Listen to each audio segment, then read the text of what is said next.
The delicious ice-cold taste of Dr. Pepper has a lasting effect on people. Lindsay from Sacramento said, Pro tip, 40 degrees is the perfect temperature for an ice-cold Dr. Pepper. why is 40 degrees the perfect temperature for Dr. Pepper? We brought in Sue from Duluth, Minnesota to tell us. Oh yeah, I know a thing or two about cold. Oh, that right there is the perfect kind of ice cold for Dr. Pepper.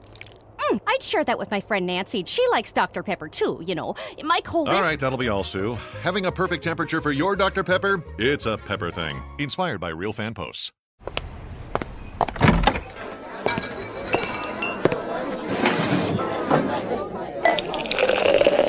Hey, pull up a chair.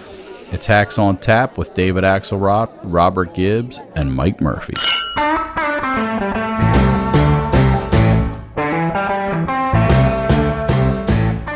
Ladies and gentlemen, please rise for the horribly and unfairly treated January 6th hostages.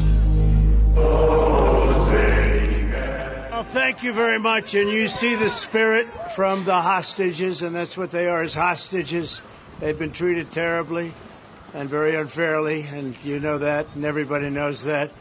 And we're going to be working on that soon as the first day we get into office. We're going to save our country. We're going to work with the people to treat those unbelievable patriots, and they were unbelievable patriots and are. You see the spirit just cheering, they're cheering while they're doing that, and they did that in prison.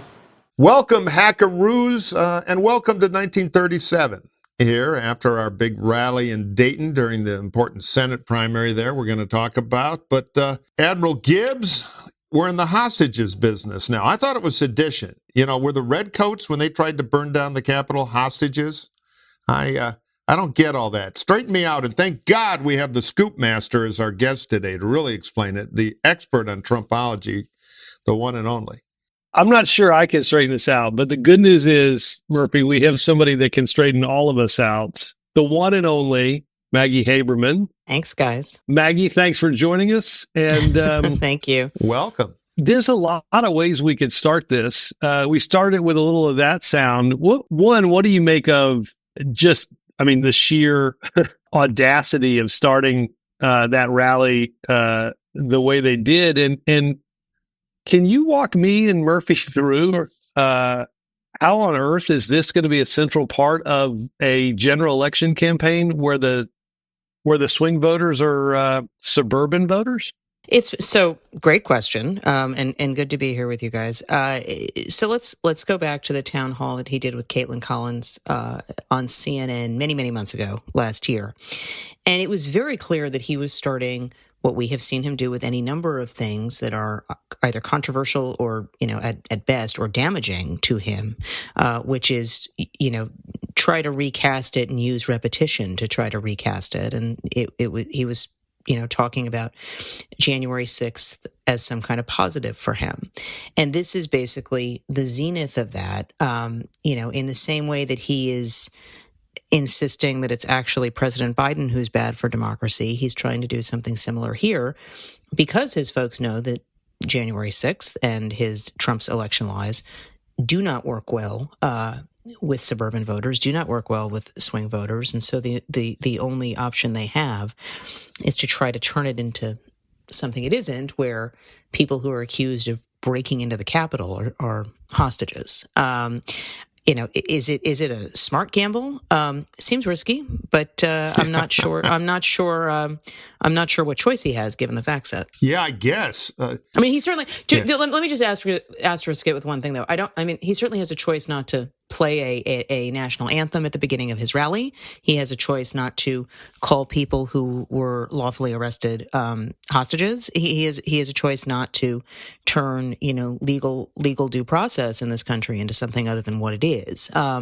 But that wouldn't be in keeping with his brand to not do that. and also fair. Probably his self-image a little bit, that he's being persecuted. That's right. So he's That's one right. of millions, onto the us and them. And That's right. I'm happy to see he's got his own flag now. I'm waiting for the uniforms and the torches were shift to the night rallies. So here, let me go sci-fi on you for a minute about all this, Maggie, because you're the reigning expert on the Donald. Let's say we're aliens. Oh, we got trouble on Earth. We send a saucer there. We beam up Trump. We saw up the brain into slices. And the question we want the computer to answer is Is this the same Trump as 2016, or how has he changed? How's the internal compass? Just slightly different, or has he really the experience of losing to Biden, the legal troubles, the scrambling around for bail money, everything in his life right now, has it significantly changed him? Because that's the vibe I get, but I don't follow it nearly as closely and expertly as you do. What's your take on Trump 2.0, or is there no Trump 2.0? Yeah, so just like correction, he hasn't had to scramble for bail money. He's had to scramble for disgorgement money. That's true. I just want to be precise about well, that. You work for the New York Times. We can say anything we want here. Okay. That's the big difference. We each do our things. I don't think that this is a different Donald Trump. I think Donald Trump, I got asked this question a lot in 2017 of, is he different than you thought he would be? No, he's exactly who I always thought he was. And that's true now. What I think he is different is a couple of things. I think he's older. I think he is angrier. I think he is quicker to anger. And I think that the existential threat that he is facing to his freedom and his company have an effect. And I think that you see it sometimes. So, for instance, a week and a half ago or so, I might have the dates wrong, but there was a weekend rally where, after many weeks of not attacking E. Jean Carroll, after he was found liable to the tune of $83 million by a federal civil jury after the sexual abuse and defamation trials. One was sexual abuse, two were defamation. He started attacking her. And he started attacking her because a day earlier he had to post a $91 million bond. And so I think you can see in real time how this is impacting him. But were these impulses always in him? Of course they were. It's just, he has spent decades unable to decide what exactly he wanted from elites in the world. Did he want to be accepted by them, or did he just want to attack them? And I think he has come to the conclusion that he's not going to be accepted, and he's going, he is being prosecuted in several different locations. And so he's going to lean into the people who like him. Yeah, I always thought the answer in 16 was the old Nixon thing. Let him into Harvard. It'd be a lot easier for all of us. Gibbsy? What do you got? Well, I'm struck, just going back to the very beginning. I mean, nothing signifies the beginning of a political rally quite like a national anthem. And this isn't one of those things where you can say, well, we really weren't sure what was going to come up. We got into a stem winder there with the teleprompter. I'm really struck by the fact, and I get this whole notion of, sail towards your weakness and try to minimize it. This just seems it's intense. It's definitely a different version of it, no question. Right. This seems crazy. Dark minor key. What could that mean? These are not tourists, as one congressman posited they might be. These are and they're not hostages. They're not. Many of them are currently serving time in federal prison because they pleaded guilty to what they were doing. And oh, by the way, let's not have people forget some of what they were doing was attacking law enforcement officers. Yes. So, I in some cases, yes. I am in one of those people that continues to, you look at the polls and, you certainly see Trump in a currently an enviable position. But then as I think through it, I wonder to myself, can you really not expand your electorate and win this race? And it certainly seems like Donald Trump has taken the avenue of, I don't necessarily have to expand my electorate. I just have to keep this electorate really, really energized. And boy, primary. And I wonder, as we sit here on March 18th, what on earth is he going to be saying, Maggie, on October the 18th, if he has to keep that energy going? Because it'll be avenge me. We're Wrath of Khan for president. We've got 9 more months. I mean, he's sort of saying that now, Mike, I would argue, number one. But number two, I mean, I think what he's going to be saying, Robert, is going to depend in part on whether there's a trial, a criminal trial ahead of the election, and whether he's convicted. And especially so for the January 6th related facts in a federal court. Right now, it looks as if a Manhattan state case stemming from allegedly falsifying business records to cover up hush money payments to a porn star during the 2016 election so that didn't become a story when he was running then. That does look on track to be happening. I'm not sure how much voters are paying attention to that trial. I'm not sure how many voters will say, everyone does that. Everyone has a scandal. I don't know the answer to that. I mean, that's what some Democratic strategists say to me about what they think would happen if they put that before focus groups. The J6 fact set is potentially more damaging to him. You are correct that he has decided that I don't know, not only that he doesn't need to grow, but that he can't grow, right? I mean, I think that what we have seen with Trump over the course of the last 2 elections, and certainly the current polling bears this out, is he has a higher floor than President Biden and than Hillary Clinton did, but he has a lower ceiling than President Biden does. And so he is just trying to keep and maximize whatever he's got and then depress whatever the other person has. And again, that's consistently been the playbook, at least from 2016 to now. 2020 was slightly different.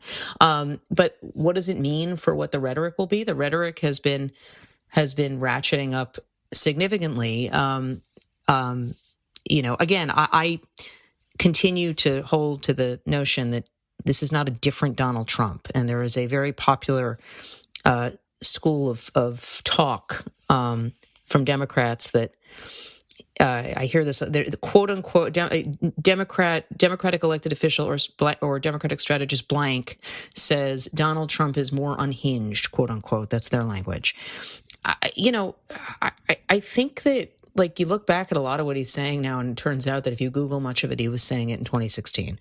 The language is now coarser. He is cursing a lot more at these rallies. There's more kids hearing this at his rallies. The apocalyptic vision is certainly darker and starker, but I don't think this is some 180 from what he used to be. So it's an evolution, not a change up. Is there anybody in his world? Because the normal thing you do with this stuff is you wouldn't double down on it. You'd say, we're winning because people think we're better at running the economy than Biden. So therefore, we should pound all the economic stuff every day and not elevate January 16th. I mean, but I think with Trump, and I'm sure this is La Savita's problem over there, you're always battling the id, not always the rational thing, and he feeds off the crowd and makes him feel good and spins off into it. But is the campaign on board this? Because I think it's good for Biden if he pounds this all the way. My view of the electorate is they don't care nearly about it as much, tragically, as the Beltway does. So whenever they're off pounding Biden on the economy, they're not winning as much as they would be if they do that. But that doesn't seem to be their strategy. They're kind of doing the Romney campaign where they wait for people to fire the president. Yeah, all respects to La Savita, it's Susie Wiles' problem. She's the person who's... Is she the one really? This is interesting. Yes, and okay. So number one, and one of her successes has been staying out of the shadows, in the shadows for the most part. But this is the Susie Wiles campaign. Number one. Number two. Oh, that's interesting. Whether it is now, it doesn't mean that La Savita has not, been the 1A factor. But Wiles is the one who both manages Trump and manages, sort of the rest. Quick interruption for a sec, Maggie, for our listeners who are political junkies.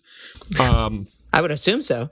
Her ex-husband, Lanny Wiles, was a legendary Reagan White House advance guy and director advance on the Straight Talk Express for John McCain in 2000. He's an old McCainiac. Boy, how the crazy world of politics intersects over time. Anyway, go ahead. A lot has changed, Murphy, in the last several years. Yeah, no kidding. Look, are most voters voting on the economy? Yes. I mean, I think that's just objectively a fact. And whether it would be, whether you say, it would be wiser to focus on that versus focusing on something that's an obvious, weak point, which is Trump's election lies. That is certainly an argument that I've heard from a lot of people. This is how Trump does things, and we've seen that over and over again, which is just sort of play up the weakness. And with him, it's not just play it up, but it's try to convert it into something entirely different. Their assumptions are that even if the economy does not falter, that voters' attitudes are still going to be where they're at. And I think one thing that doesn't get talked about a lot, I don't know how you quantify this. You are both much smarter about this than I am. But the thing that has become increasingly clear is that a lot of voters have this kind of nostalgia for 2019 because that was pre-pandemic. And that was the last time a lot of people felt good about their lives, even if they can't really articulate why. And I don't really know how President Biden counters that because it's a vibe more than data-based. So, I mean, look, I still think we're dealing, economic statistics aside, I think we're still dealing with the fact that many people still go to the grocery store and they're paying a decent bit more for what they 100%. what they have to buy every 3 or 4 days, and so I think there is that, to your point, nostalgia for the normalcy of sort of before it all shut down, which was probably just about 4 years ago today, around that time. But I want to ask you a little bit of, you mentioned this sort of state of mind, and you mentioned Caitlin Collins, and she tweeted not long before we jumped on this, Trump has posted 7 times in the last 2 hours on Truth Social about his struggle to secure the $500,000 bond that we were speaking of, saying that he shouldn't have to put up the money until after the appeal. This campaign, I suppose, is basically an existential crisis for Donald Trump, right? He figures that if he can get to that magic day in November and win this race, most, if not all, of his problems legally disappear. I think that's probably a little crazy to think, but basically, if he can be in control of the Justice Department and whatnot, he can clear up a lot of this stuff, or at least he can seek some safe haven of being the president of the United States. How much of that is impacting not only what we're seeing, but sort of how they're going to make decisions and what they're going to do from here on out? Sure. So there's 2 separate issues. One is the one you were talking about, Caitlin, posting about on X/Twitter, which is the bond money that he has to come up with. That's not going to be helped if he wins the presidency. That's a civil case that is totally different. Now, right. You know, and that will be settled prior to an election. In maybe settled in a week, right? Right. I mean, the bond is due on March 25th, and so far they can't get anybody to secure a bond that large. So there aren't enough idiots out there. Well, the question becomes, you know, does a higher court in New York State reduce the size of the bond to make it more realistic for him to pay it, or does this have to go forward? And if it goes forward, you know, there's a real world where the New York Attorney General starts moving to seize his assets. So that's one thing.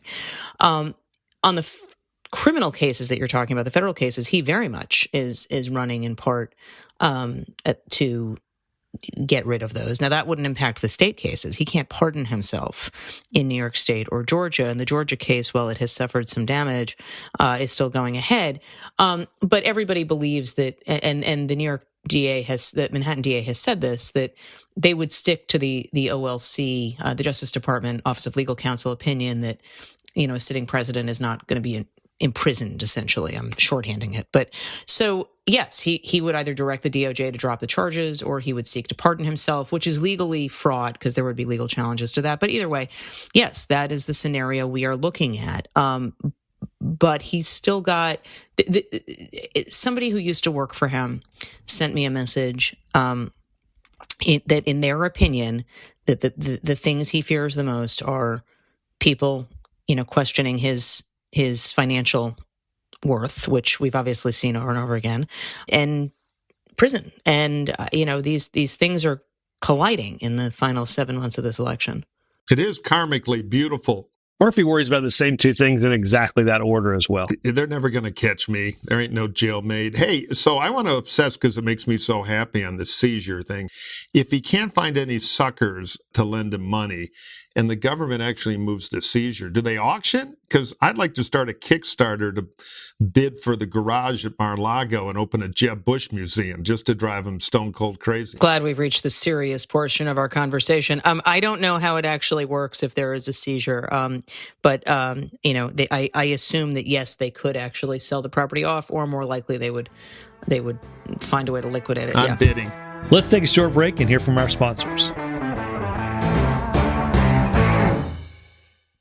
The delicious ice-cold taste of Dr. Pepper has a lasting effect on people. Lindsay from Sacramento said, Pro tip, 40 degrees is the perfect temperature for an ice cold Dr. Pepper. why is 40 degrees the perfect temperature for Dr. Pepper? We brought in Sue from Duluth, Minnesota to tell us. Oh, yeah, I know a thing or two about cold. Oh, that right there is the perfect kind of ice cold for Dr. Pepper.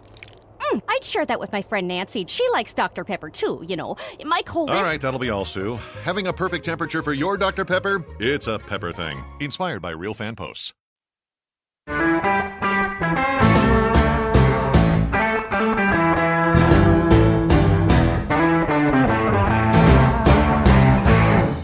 Murphy, we should touch on the Dayton rally was not just because they love to be in Dayton on that particular day.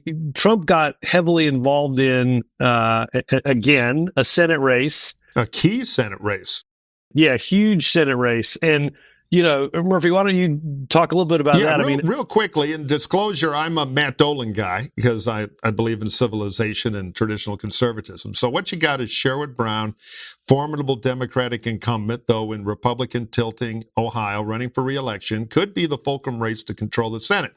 So you had a big, predictable GOP primary with the front runner endorsed by Trump, and that made him the front runner, Bernie Moreno. And then the Secretary of State's running and a state senator who did not chase the Trump endorsement. Not a never Trumper, but just more of a regular Rob Portman, Mike DeWine Republican named Matt Dolan. So off they went. And of course, Bernie Moreno gets in front, has Trump support. Then there's all kinds of trouble in the newspapers there about allegedly, they deny it, yada, yada, yada. He was putting up gay dating profiles 10 years ago, looking for parties. They've denied that. They strongly deny all of it. They strongly deny. But, you know, the local papers printed it all. The AP led the coverage because they had geodata that indicated, well, go ahead and deny it, but it's worth discussing because, you know, it's unclear. Blah, blah, blah. So then there was the Ohio party has heard about this for a couple of weeks internally. Big panic went public. Mike DeWine, the meat and potatoes Republican governor there, very popular, did kind of a surprise endorsement of Dolan. So now in the polling, Dolan, going into the last weekend, and today being election day, so last weekend, has shot to a small but meaningful lead. So what's going to happen there? There was big, and I'm curious if you picked up anything on your Trump radar, Maggie. There was speculation, does Trump go to the rally? Because he can't ever lose. Superman, you know, does he want to, with his candidate flames, does he really want to be the final rally? On the other hand, will the rally help push him over in a Republican primary and therefore save Moreno's bacon and avoid an embarrassing loss for Trump? So today we'll find out in Ohio, but this is the first potential big statewide iceberg primary for Donald Trump in a key state. And of course, finally, the Democrats, with a tactic they've done for years, but they've really adopted lately, they're spending about $2 to $3 million on TV trying to lift up Moreno because they know he's a stone cold loser in a key race in the fall, could even affect the outcome of Senate control. So, boy, we have the soap opera of Sandusky rolling out in Ohio today. Any thoughts, comments, insults? What do we think? A couple of things. I know a bunch of strategists who are less bullish than you are on the chances that Sherrod Brown definitely defeats Bernie Moreno in the fall. I just think that the state has changed so much and the climate has changed so much. So I would just asterisk it that way. Number one. Number two, you know, we avoid predictions, but the Moreno folks feel pretty confident, and I don't think it's just for our benefit. After Trump came in to do this rally, I mean, Trump, it's a big test for Trump. The fact that Trump had to come in to kind of carry Moreno over the finish line is pretty revealing. There's a lot of people, including people who like Moreno, who think he's been a pretty underwhelming candidate, and that he didn't spend the money that they thought he was going to, and on and on and on. But that said, I don't know that this is going to dent Trump's record in primaries so far. I would be surprised if it does, although it might be closer than people think it will be. But it's another expenditure of political capital that I think Trump would probably not want to have to be making right now. And I think there's an argument to be made that that rally was not, yes, it was base juicing, but like every recent public appearance that Trump has made, it's filled with all kinds of comments that then foster their own controversy. So. Yeah, and somewhat reminiscent, Murphy, of Trump coming in at the end of 2022 for J.D. Vance. That's right. That ended up working the analog out. They're using, yeah, that ended up working out well for Republicans there, and we'll see later tonight whether Trump adds, potentially another huge ally in the Senate, or and what does that mean? I agree. Look, I agree that Ohio is a very tough place, much different than it was in 2008 or 2012 or even 2016. Brown is a good candidate, though. He's the most effective stump populist in the Democratic Party, but it's still Ohio. And right, Mike, and you do hear that from Democrats a lot. To articulate that point, I do think that the changing composition of that state is worth. Maggie, are you accusing me of Democratic spin? In the 30 years we've known each other, only in that moment, not most of them. I've never taken the sorry socialist line of the Democratic spinmeisters like Gibbs. I just think this is the most interesting Trump era primary I've seen to kind of get to this point. It's the only really competitive primary this year, too, in the Republican side. So it's worth watching. It's like they threw the basketball tournament without any basketball games. So now we take a smaller game and decide it's really, really big. But Dolan's a little different because he was able to partially self-fund. That's true. Put him in the hunt more than the average regular conservative type. So anyway, we will find out today. Another thing, Murphy, that happened over the weekend that I mean, again, we could talk about the Trump rally, which generally goes for hours. We could talk about it for hours. You could play the bloodbath. I think it's time for mercy. You could play. He's now attacking and thinks Liz Cheney should be in jail. Unspeakable things about immigrants and whatnot. I want to segue though to I think what is a fascinating and now recurring story in the general election, and that is Sunday morning we all popped up to stories that Joe Biden and his campaign and the Democratic apparatus are currently sitting on about $155 million cash on hand. That's up from January's total of about $130 million.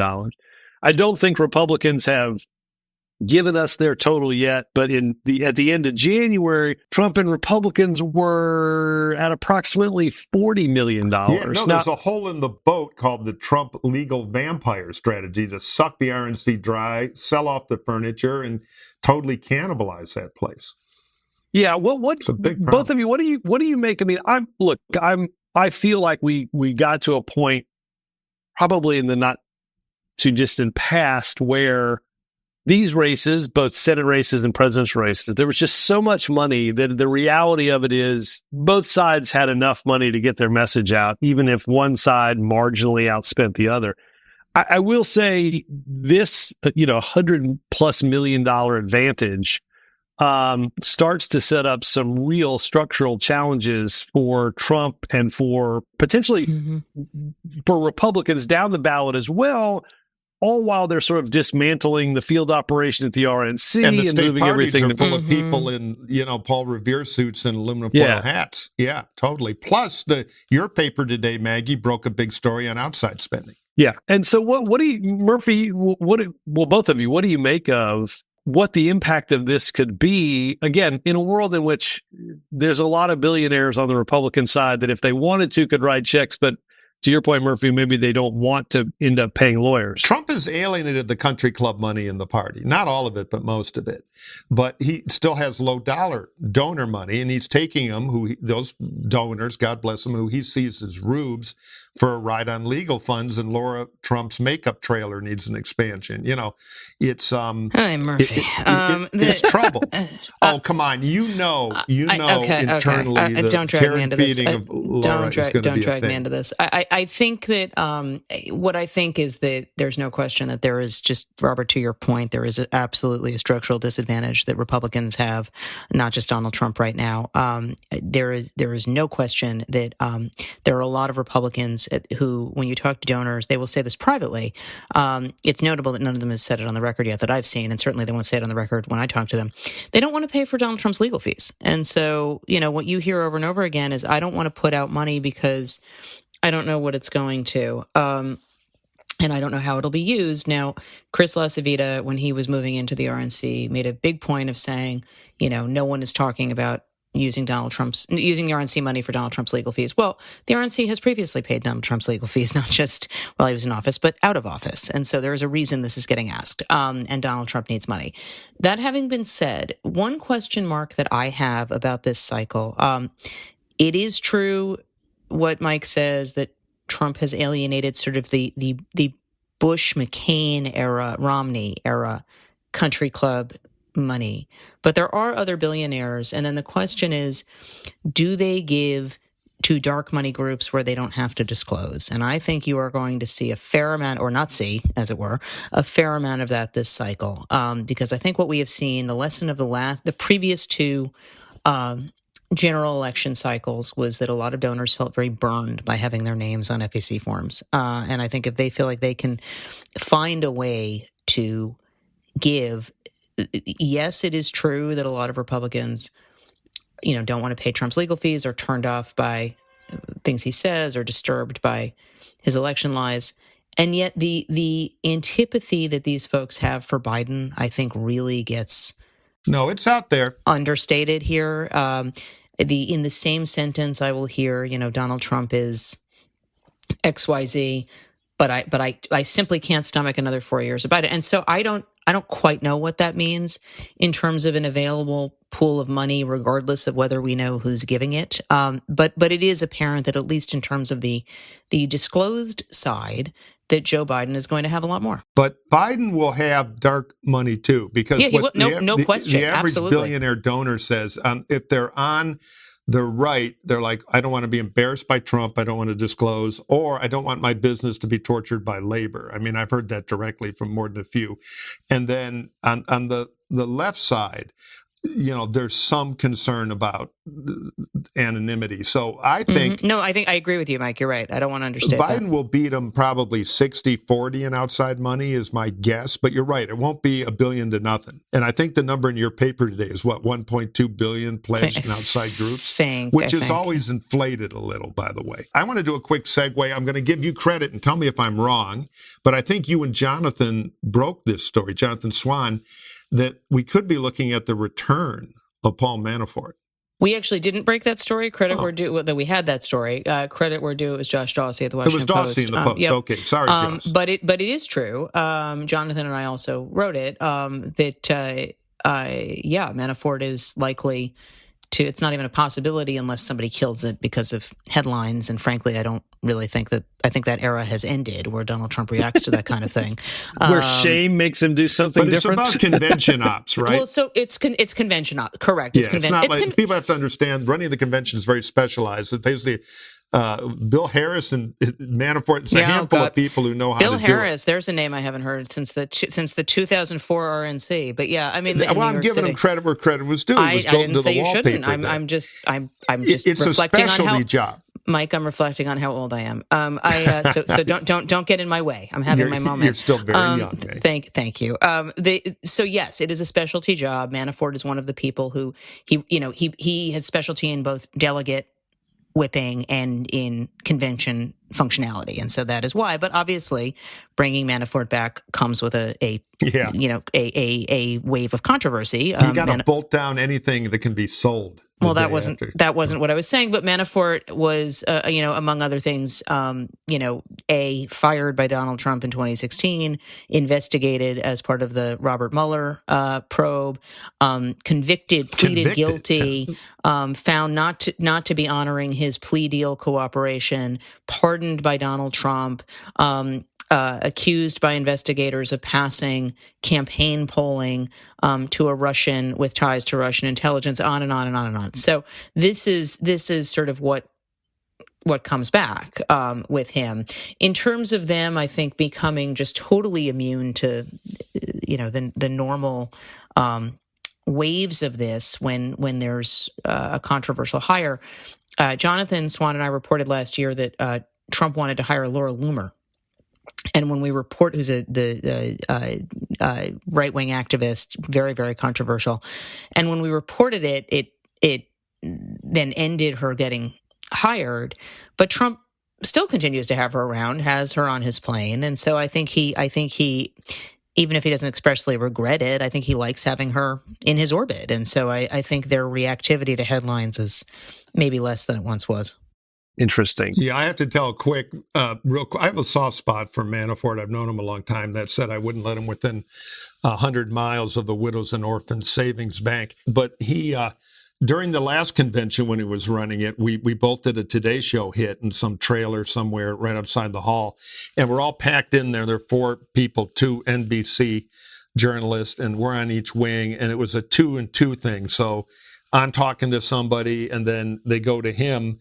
And, I'm off camera, but I'm sitting there waiting for the thing to end to get out. And I look over when they're doing the kick out, and Paul looks at me from about 5, feet away on the table, maybe 4 feet, and just looks at me and mouths, "Rescue me," because he was dealing with the madness of the family Trump at a convention. So he is competent in that corner. So I get this, but, again, another example of how bad moral compass decisions, epically bad, are not a disqualifier for advancement in the world of Donald J. Trump. When Alex Burns and I were at Politico together, we wrote on Alex's suggestion a piece about Paul Manafort because he got caught up in the Yanukovych fallout in Ukraine, because Manafort has done a ton of foreign work over the years.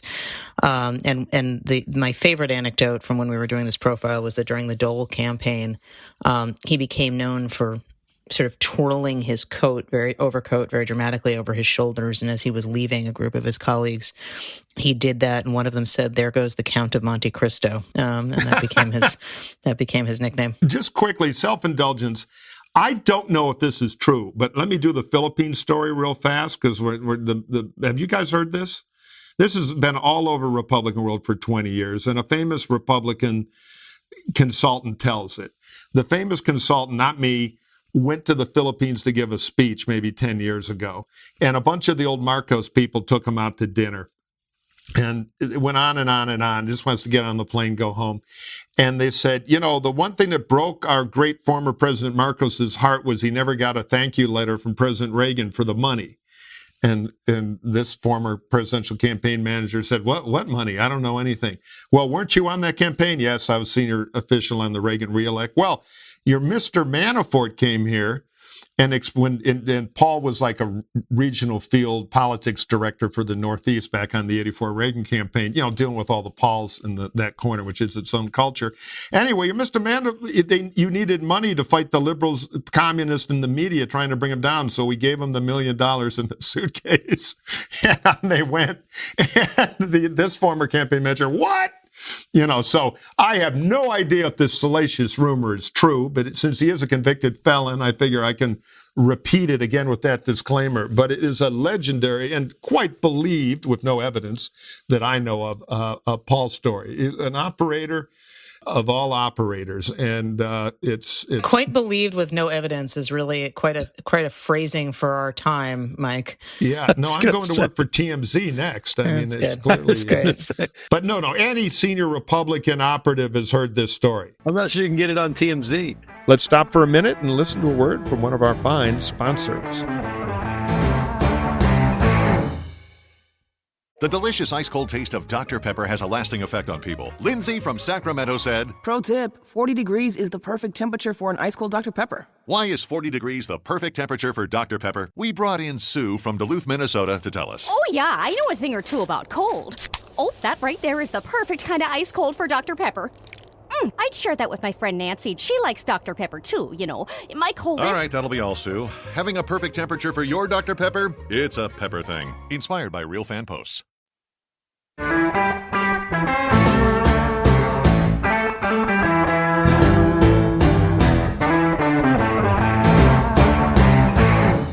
Let's let's segue a little bit to the Biden side of this, because I'm struck in, one, I think you see Biden is certainly out there more often now. He's out there. I think he's out this week in, I want to say Nevada and Arizona. I think they're out west in the swing states. They were in Wisconsin last week. One question I have for basically the echo essentially of what you see in something happening in Dayton is you've got to have a campaign and a candidate that are adroit enough to exploit these fumbles or foibles or whatever they are. I think, if you go back to last week, I think the Biden campaign did a pretty good job.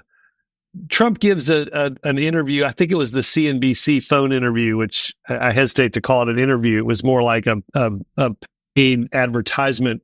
But, he answers this question about Social Security and mentions cut after he's so religiously tried to back away from that. And the Biden campaign, I think, was pretty adroit at driving that for a little bit.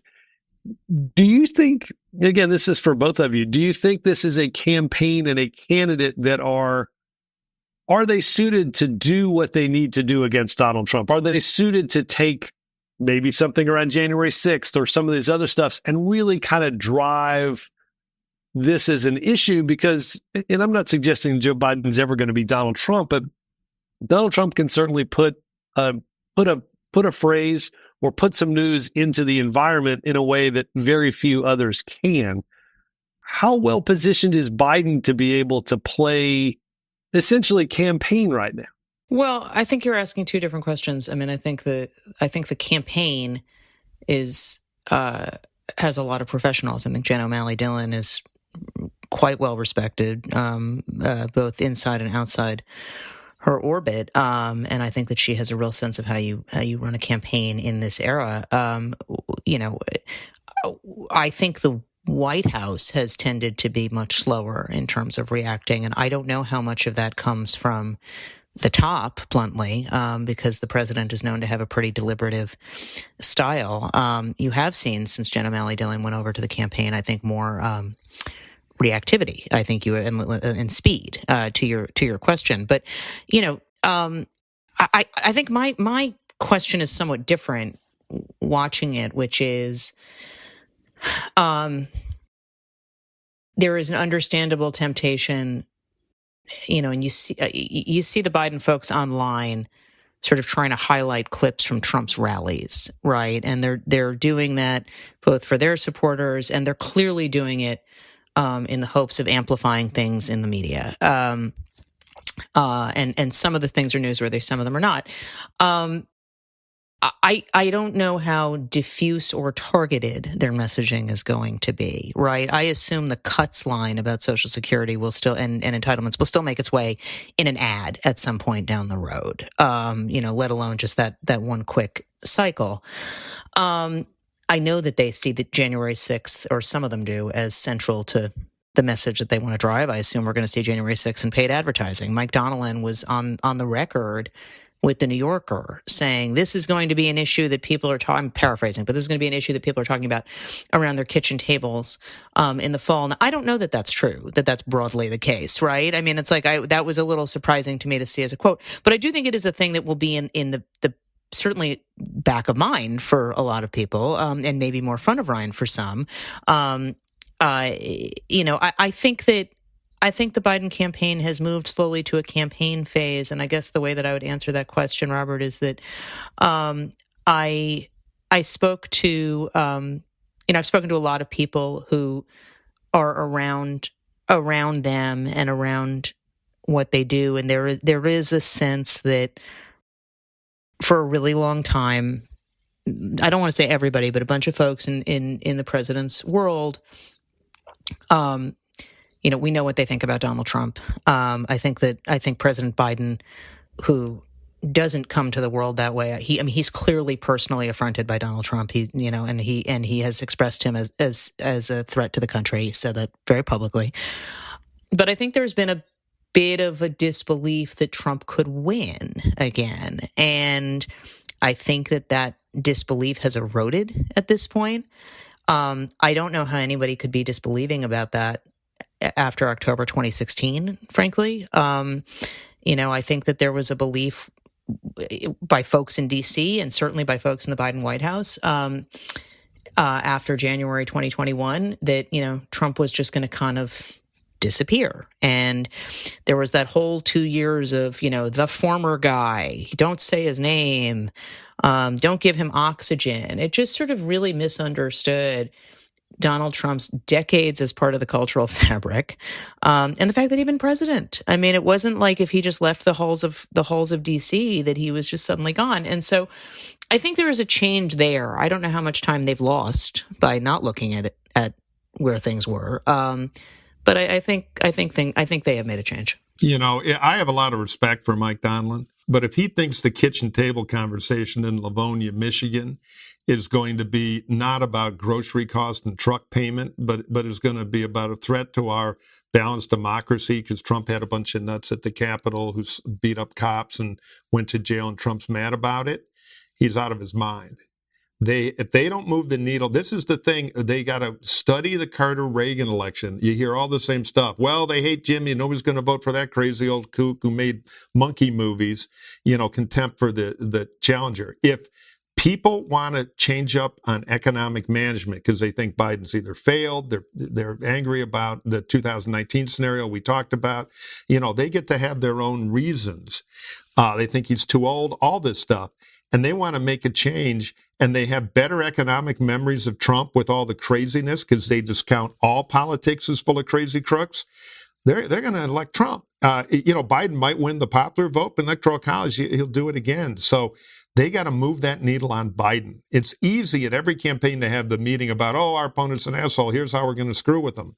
Let's write negative ads, giggle, giggle, pass the Fritos. That's all fun and good, and they ought to do all that to Trump.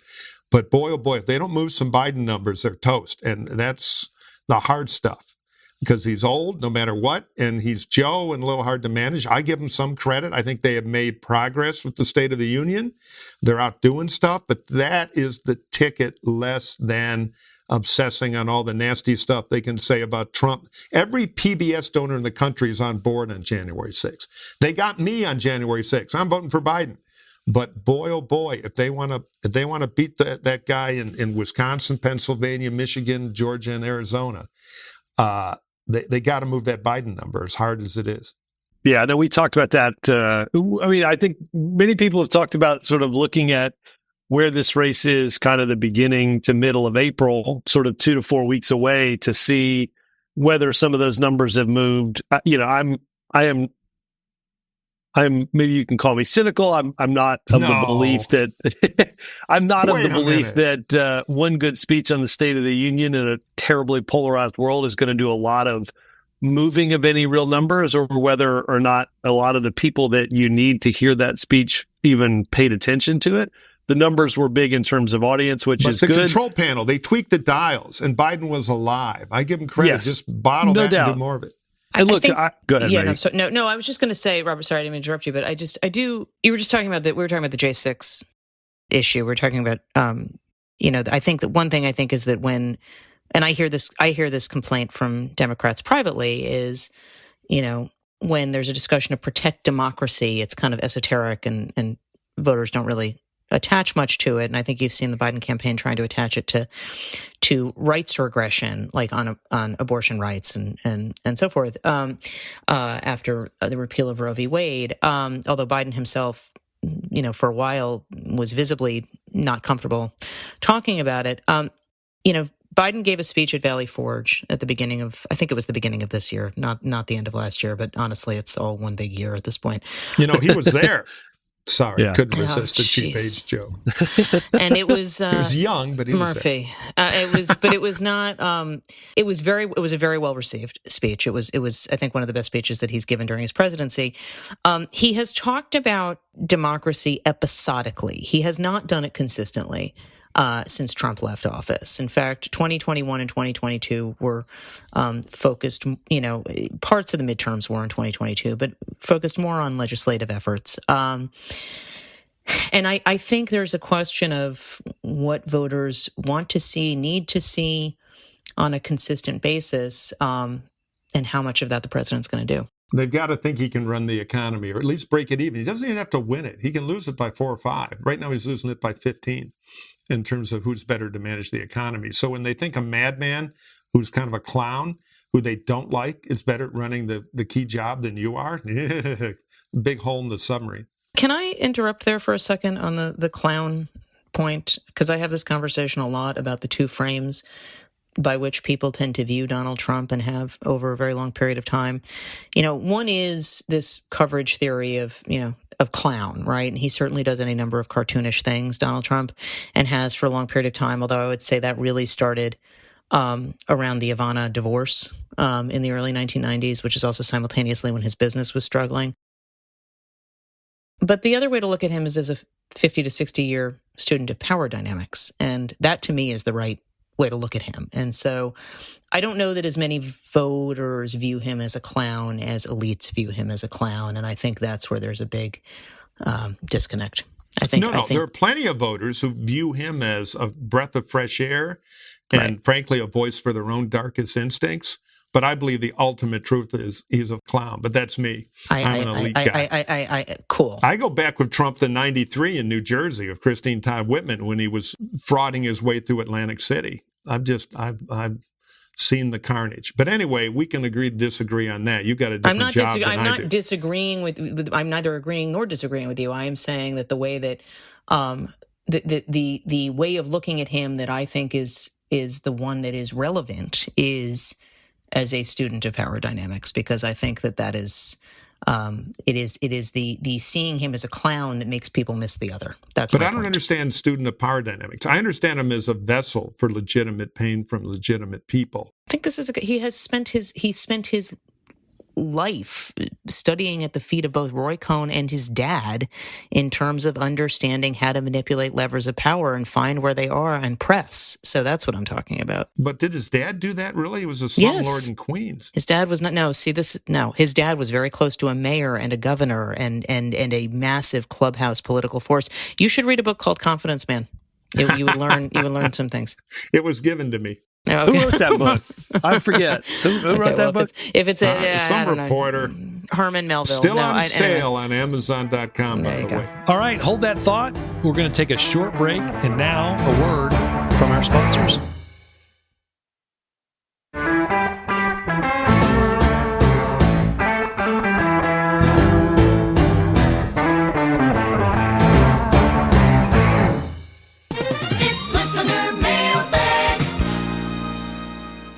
All right. If you have a question for us, it's easy. All you got to do is email us at hacksontap@gmail.com, or you can, like we did, reluctantly enter the 21st century and leave a voicemail. We may play it on the air. Just keep it kind of short and tell us your name. You just have to go to our secret number somewhere in Chicago. Careful. Don't let them know too much or you'll wind up registered to vote there. I can't even remember our number. It's so confusing. So it's on tape. 773-389-4471. I'll repeat it because who can remember that? 773-389-4471. You sound like you're in a hostage video. It's like, I know hurry, exactly. Quick, trace the call and figure out where Murphy is being held. But yes, you're right. That number just roll off the tongue, right? Whew. Yeah, I don't know. We must have gone with the low bid. Yeah. Okay, that's probably the back room. Axelrod set it up, so it's probably at the Cook County Democrat headquarters somewhere next to a slot machine. Murphy, your question is from Andrew. Hey, Hacks on Tap. It's Andrew Kiso from Minneapolis, Minnesota. Could you comment on the impact of Mike Pence's recent refusal to endorse Trump?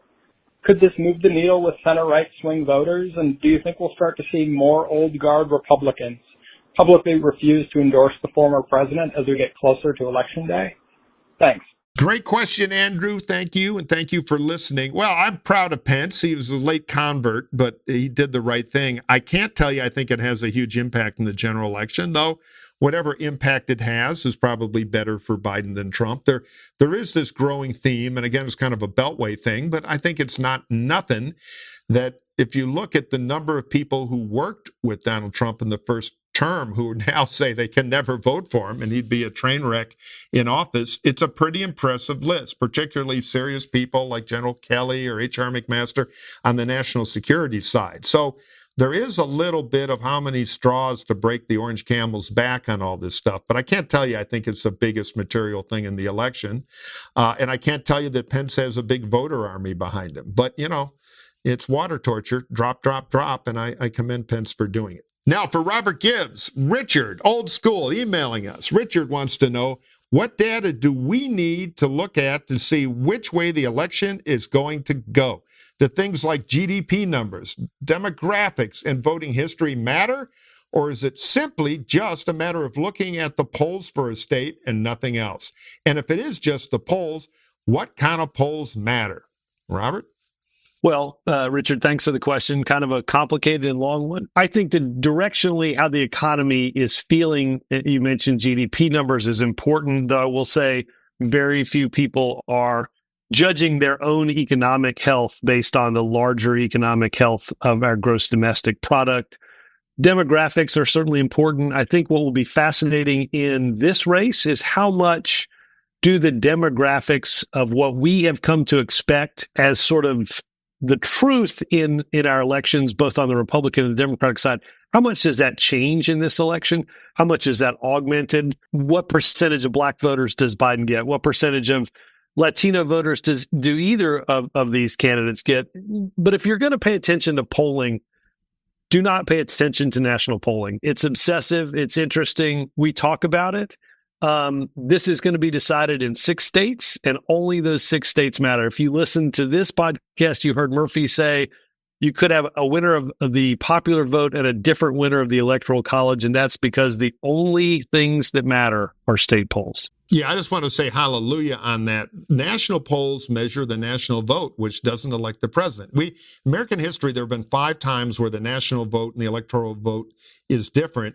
And, we've had a bunch of them just in the last 20 years. By the way, Robert, you know who invented the Electoral College that's now kind of vilified? John Belushi.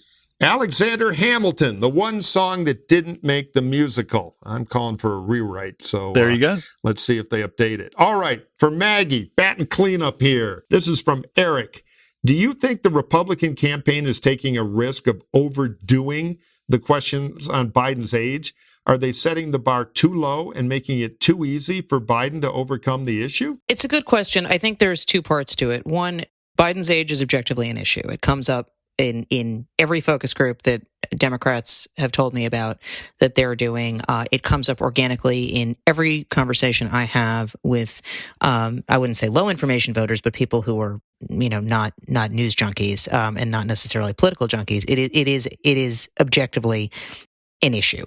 So it is not really, it's not manufactured. The Biden folks spent a long time insisting this was a creation of the media. It's not. It's the magic of sight that voters can see. However, the Trump folks have leaned very aggressively. It isn't even really into age. It's this idea of competence and suggesting that the president is infirm, and creating a perception that he can barely move around, or they do these videos that are supposed to be of him being led to an old age home, and so. In that, I do think they are setting the bar very, very low. And Donald Trump has never been wise about the expectations game because he has one speed. And so everything is, this guy's terrible, this guy's terrible. And then Biden gives a pretty effective State of the Union speech, and he's cleared the very low bar that Trump has set. So I think both things are true. And I think the question is just which one is more true. And the challenge, obviously, for Donald Trump is you start to see more and more his own gaffes in terms of that is true. Yes, in Ohio, I think he said that he was running against or beat Barack Obama. So it usually because he's stepping over himself to get in Obama's middle name that he makes an appearance at one of these rallies. Robert, before we go, we are kind of intermittent with our book club, but I think you've got a book to plug. Murphy, I got to tell you, you should read this book. I hope our listeners read this book. It is called The Lie Detectives: In Search of a Playbook for Winning Elections in the Disinformation Age by Sasha Eisenberg. You may have read. Oh, I'm a big fan. I've got it. I'm going to read it. Then I'll get around to Confidence Man. Sasha's written a lot of important and interesting books in the last sort of 10 or 15 years on campaigns, on data analytics. this is a fascinating book about how disinformation is fought right now, and it's a fascinating thing, Murphy. You'd love it because. Yeah, no, I've talked to Sasha about it. We had an event at USC with him, and I agree. I want to join you in recommending it, and it is so apropos to the moment we are in American politics. Yeah, and I got to call out a couple of friends and colleagues, Jess Reese and Danny Franklin, who appear in the book, having done a bunch of disinformation work in 2020. So go give that book a read, Sasha Eisenberg's The Lie Detectives. Maggie, thank you for coming on and sharing your wisdom. Murphy, I should point out, I don't think we've ever had a guest that apologized for interrupting any of us. And I will tell you, interrupting is our stock and trade. If we had Axelrod in here, we'd need a jaws of life to get him to stop. I was flummoxed when she did that, and I won't do it again. Okay, yeah, please, rookie error. I don't know whether to give you a certificate for having done that or to just continue to shake my head. Maybe your good manners will rub off on us. I don't know. I won't make that error again. That's for sure. Thanks for having me, guys. Thank you.